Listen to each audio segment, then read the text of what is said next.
the feeling like I'm trapped in my damn mind. Tell the feeling like I'm rapping a damn lie. Tell the feeling like my life is a damn game. Hey, what's up, guys? Today, I'll show you an anthology found footage horror film, VHS Part 2. Spoiler ahead, watch out and take care. The movie opens up by showing footage from a tape titled Tape 49. The tape shows footage from a private investigator, Larry, and his girlfriend, Aisha. At the start of the footage, Larry is recording a man having a hormone exercise with his mistress. Apparently, he is hired by the man's wife to catch the man cheating on her. After that, Larry and Aisha receive a request from a mother to investigate the sudden disappearance of her son. They sneak inside the son's house and find television sets along with a set of tapes. They also find a laptop that plays a live recording video. Larry decides to search around the house, leaving Aisha alone in the room to search for something relevant in the videotapes. While doing that, they record their activities inside the room. Aisha plays a self-recorded video of the son. In the video, the son talks about how he finds a source of a collection of tapes that shows real scenes of violence. Aisha picks up the tape, titled Phase 1 Clinical Trials, and plays it on the laptop. She proceeds to watch it, while a strange figure appears behind her. The scene then transitions to the footage from the first tape. At the start of the footage, a doctor implants an artificial eye on a man named Soloi, who damaged his one eye due to an accident. The doctor says that he will see solely through the artificial eye for a while. The doctor then warns him that he might experience some glitches in his vision, so the doctor puts a recording chip in the artificial eye to monitor Soloi's vision and images. While walking outside the hospital, a red-haired girl is intently staring at him. That night, Soloi experiences something strange at his home. He is playing a video game when he comes to the kitchen to get his coffee. He comes back, and his controller is gone from where he put it. He then notices some movements in his kitchen. To check if there is an intruder, he roams around the house. He enters his bedroom and finds a figure in his bed covered by a blanket. He removes the cover but finds nothing. To his surprise, a ghostly man covered in blood appears in front of him, prompting him to rush outside the room. He calls the doctor to report the problem. As he walks back again, a ghostly young girl scares the shit out of him. He hides in the bathroom, and the door keeps slamming. Scared of encountering ghosts again, he chooses to sleep in the bathroom overnight. The following day, the red-haired girl visits Soloi, asking him about his ghost visions. This catches his interest, since he wonders why he saw a ghost last night. She shares that she also receives an implant eye, causing her to sense ghosts. She then reveals the ghosts are aware that he is able to sense them. Soloi shares his plan to remove the implant. She replies that this will not stop the ghost from existing. As they are drinking together, he sees a ghost outside. She instructs him to remove his attention from the ghosts to push them away. To distract him, she immediately engages in a smelly workout with him. After that, Soloi and the red-haired girl fall asleep. He wakes up and tells the doctors he wants a copy of the workout footage. He walks out of the bathroom, only to find a similar figure in his bed. He removes the blanket, revealing the ghostly young girl. Out of nowhere, the red-haired girl gets dragged by a force toward the pool. He tries his best to save her, but to no avail since she is already drowned. He walks back and encounters the ghostly young girl accompanied by the ghostly man, forcing him to hide in the bathroom again. Out of desperation to avoid seeing the ghost, Soloi manually removes the artificial eye using a blade. After removing it, the ghostly man drags him outside. The ghostly man then grabs the artificial eye and shoves it down to his throat. The scene then moves back to the footage from Tape 49. Aisha calls Larry and tells him that the footage is impossible to be real. Aisha watches the footage of the son on a laptop. The son explains that watching the tapes can cause changes in the brain through its electromagnetic effects. As he is focused on searching for the son, he says that she should continue watching the tapes, hoping to find anything relevant to their mission to find the missing son. She then enters another tape, and it proceeds to play. The scene then moves to the footage from the tape, titled A Ride in the Park. The footage features a cyclist who sets his camera to his helmet. He receives a call from his girlfriend, complaining about him spending too much on biking. He then reassures his girlfriend that his bike is just a physical thing. After that, he proceeds to bike on a trail located in the woods. Along the trail, he encounters a bloody woman who frantically seeks help. He helps the woman, but she suddenly falls to the ground, appearing to be sick. He looks to the other side, and he sees a group of slowly approaching creatures that appear to be zombies. He then picks up the woman to escape. Unfortunately, the woman already turns into a zombie, and it proceeds to bite him.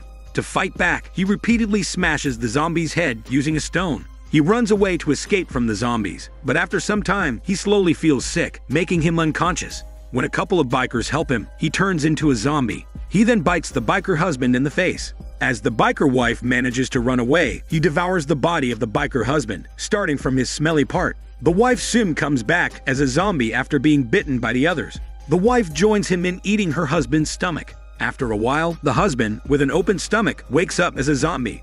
The three then hunt together for their prey. They slowly approach a children's birthday party uphill, terrorizing everyone in there. They go on a biting spree, biting everyone they can grab. The zombie cyclist chases a man and his 3 daughters, who run back to their car. He sees himself in the reflection, causing his aggression to slow down. Another car hits him, and he falls to the ground. His phone accidentally quickly dials his girlfriend, allowing him to hear her voice. Weirdly enough, this triggers him to regain his human consciousness. As he cannot take his current state, he decides to shoot himself using a shotgun. The scene moves back to the footage from tape 49, where Larry finds Aisha is currently in a hypnotic state. He touches her, putting her back into a conscious state. Her nose is bleeding, and she's experiencing a migraine. He then leaves to buy medicine from the drugstore. Left alone, Aisha plays a tape titled Safe Haven, and a figure can be seen lurking around her. At the beginning of the footage, a film crew, consisting of the interviewer, his producer girlfriend Lena, his friend Adam, and their cameraman, is preparing for their next film. They are planning to document the activities of a secluded cult located in Asia named Paradise Gates. They seek the approval of the cult leader, who is hesitant to let them inside the cult location. The cult leader is considered the father of the members, and he is revered by them. They eventually visit the cult place, and the cult lady welcomes them. Along with their cameras, they are wearing body cameras to gather more information. They enter the building and find the family photo of the cult leader with a symbol under it. They walk through the hallways, passing through the classrooms. It appears that everyone in the building wears white clothes. They ask to record the classroom, but the cult lady refuses. The group soon interviews the cult leader. Lena suddenly feels sick, so she decides to go to the bathroom, while Adam accompanies her. Walking to the bathroom, Lena checks the children in the classroom. The cult lady says that the children are beautiful, but Lena will soon have her own, which will be a special one. During the interview, the camera battery goes low, so the interviewer rushes back to the car to get spare batteries. In the car, he manages to watch the conversation between Adam and Lena through their body cameras. The interviewer finds out that his girlfriend is pregnant and Adam is the father. After that, Lena and Adam part ways upstairs. The cult leader announces to the cult members that it is time for their moment of salvation. He declares that it is their final step to reach paradise. The cameraman interrupts the announcement, which infuriates the cult leader. The cult leader then jumps on him and slits his throat using a blade. Wandering in the basement, Adam finds an unfinished operation of a pregnant woman. The woman suddenly moves, revealing its open womb, prompting Adam to run away. On the other side, the cult lady with other young children grabs the pregnant Lena to a secret room. The interviewer rushes back inside the building, only to find his girlfriend witnessing a mass suicide of the cult members. The other cult members who are still alive catch him. As the cult member is about to shoot him, Adam finds him and tries to help him, but the member pushes Adam away. Adam apologizes to him, and the member shoots him. After that, the member shoots himself in the head. Adam hears Lena screaming, and he proceeds to rush to her. He finds her being dragged by the cult girls and the cult leader to her room. The door explodes, and the cult leader approaches him. He tries to fight back against the cult leader. Out of nowhere, the cult leader's body explodes in front of him. After he gets shot, he smashes the shitty cult lady. He then finds Lena being held by the cult girls at the table. He pushes the cult girls away and proceeds to help Lena. But Lena cannot move as she is suffering from pain. A creature is apparently moving inside her womb. In a few moments, a large horned demonic creature slowly emerges out of Lena's womb. Lena dies from it, while Adam is forced to run away. Along the hallways, Adam sees the other cult members acting like zombies. It turns out the people who died there revive as demonic human beings. He runs towards his car and drives away. Unfortunately, the demonic being manages to push his car, causing it to crash. Adam crawls outside of the car, only to find the demonic still lurking behind him. The demonic calls him father, making him laugh hysterically. The scene then moves back to the footage from tape 49. There, Larry walks back from the pharmacy, and he finds Aisha already dead on the floor. It seems that Aisha shoots herself using the gun she has. A tape with a watch tag written using lipstick catches Larry's attention. Out of curiosity, Larry plays it and watches it. The scene then moves to the footage from the tape titled Slumber Party Alien Abduction. At the beginning of the footage, Gary and his brother in robot costumes are talking like robots. Apparently, they put the camera on their dog to record their moments. That day, their parents leave for a vacation, leaving them alone with their sister, Jen. After their parents leave, Jen invites her boyfriend, Zach, and her other friends. Gary and his brother also invite their friend, planning to annoy them. They go to the lake to swim, where Gary and his friends shoot urine at Jen using a water gun. As they are busy fooling around, their camera records an alien lurking around underneath the water, but they fail to notice it. Back at their home, Jen and Zach are having a smelly workout when Gary and his friends interrupt them with loud banging noises and bright lights. Distracted by their own hormone noises, they fail to notice a loud banging inside their house. Out of anger, Zach gets the camera away from them. Later that night, Zach and Jen catch the brother playing with his own hormone sausage. They then attach the camera to their dog to record it striking back against him. As they are teasing each other, a loud banging noise and bright lights strike their house.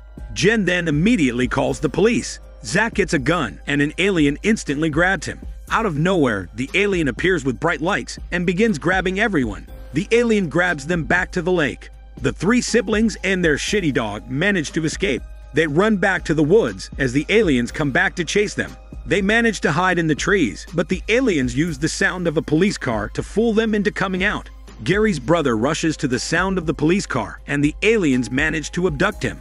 The aliens come back again, prompting Gary and Jen to hide in a barn house. The aliens come in and immediately grab Jen away, while Gary and their dog climb the ladder. In a few moments, the aliens follow Gary and his dog, scaring the dog shit out of the dog. The alien then grabs Gary to the sky along with his dog. Gary loses grip on his dog, and it gets dropped back to the ground. In the end, the dog slowly dies from the injury. The scene then moves back to the footage from tape 49. Larry plays the son's footage on the laptop. The son reveals he and his mother have the plan to create their own real violent tape.